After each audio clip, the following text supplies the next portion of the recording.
David Lynch was born David Keith Lynch on January 20, 1946, in Missoula, Montana.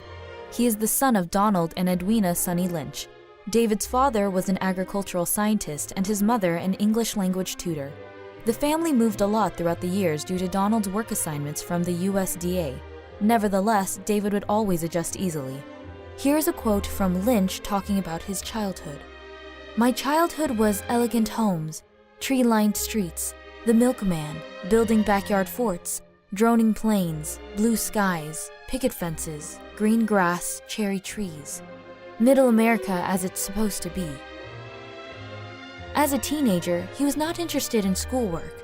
He hated studying, and his academic results suffered because of this, often upsetting his mother, who always saw greatness in him.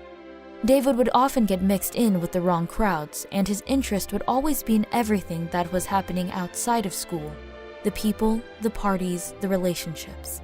Lynch's passion for painting sparked when he first met Toby Keeler. One evening when David was in front of his then-girlfriend's house, Keeler was passing by and the random encounter happened. As Toby and David started talking, Toby mentioned his father, Bushnell Keeler, who was a painter. That was a moment when Lynch realized he could be a painter for a living, and that is what he wanted to do from that second.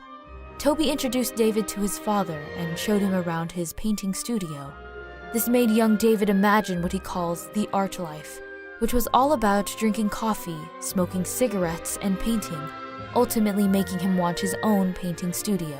Seeing the interest Lynch garnered for painting, Bushnell Keeler proposed him to rent space in his studio.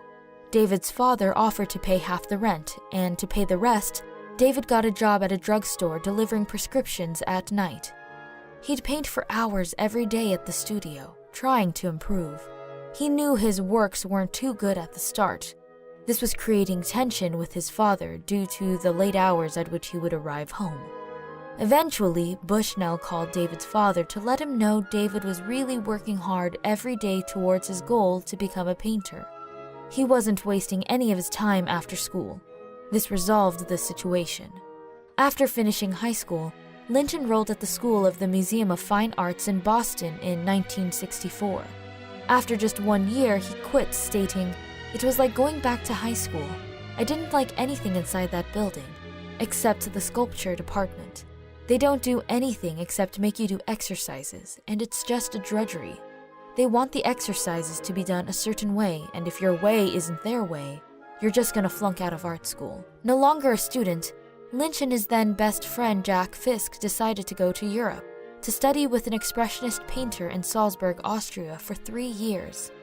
While in Salzburg, they found out the painter was not available, and they returned to the US just 15 days later. Lynch decided to enroll into art school again, this time in Philadelphia at the Pennsylvania Academy of Fine Arts, where his friend Jack Fisk was studying. With the help of Bushnell Keeler, he got accepted into advanced classes. One day, while painting in a cubicle at the academy, Lynch visualized one of his paintings starting to move and heard sounds. This made him think of moving paintings, and it was the first time he thought about working with film. The desire to see his paintings move eventually materialized in his first short film, 6 Men Getting Sick 6 Times, which he created in 1967, described by Lynch himself as 57 seconds of growth and fire and 3 seconds of vomit. After seeing the short, a wealthy fellow student by the name of Barton Wasserman gave David $1,000 to create a film installation in his home. Lynch used the money to buy the camera of his dreams and started working on a new animated short. It later turned out to be a disaster when he developed the film and realized the entire roll was blurred.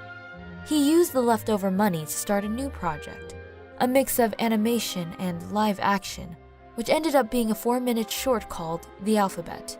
His then-wife Peggy was the main character known as the Girl, who is singing the alphabet throughout the film and ends up dying a violent death at the end. To create the eerie sound effect, Lynch used a broken sound recorder to record his daughter crying.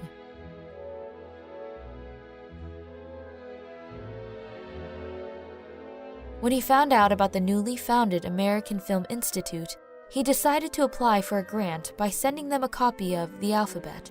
and the script for a new short he had written called Grandmother. Lynch obtained the grant for his film and ended up producing it. The Grandmother focused on a neglected boy who decides to grow a grandmother from a seed. After he graduated from the Academy in Philadelphia, David moved to Los Angeles with his wife and daughter to study at the AFI Conservatory. He began working on a new script called Garden Back, on which he received constant feedback from professors and colleagues and continuously adjusted it accordingly. Soon enough, he felt too many people were interfering with the script and decided to quit the conservatory. The dean asked him to reconsider, knowing he was one of the best students, which he did. He returned on the condition that he would be allowed to produce a new project called Eraserhead without any interferences. Lynch ended up having total freedom over the project. The AFI provided the majority of the funding through a $10,000 grant. The rest came from his father and from a paper route he picked up. After 5 years of production, Eraserhead was finished in 1976. It created polarizing reviews among critics, and this stopped it from entering major film festivals such as Cannes. It managed to gain traction in the underground film circuit, however. Over the years, Eraserhead became a must-see cult classic and one of the most important films made in the 70s. Stanley Kubrick later called it one of his all-time favorite films. The picture established Lynch as a filmmaker and drew the attention of Stuart Cornfeld, who would later give him the script for his second feature film, The Elephant Man. David Lynch is one of the most respected surrealist filmmakers working today, with multiple cult feature films under his belt and a TV show that forever changed the television industry, Twin Peaks. In 2017, Twin Peaks returned to the small screen after 25 years, receiving massive praise from the fans and critics alike, leaving audiences yearning for at least one more season.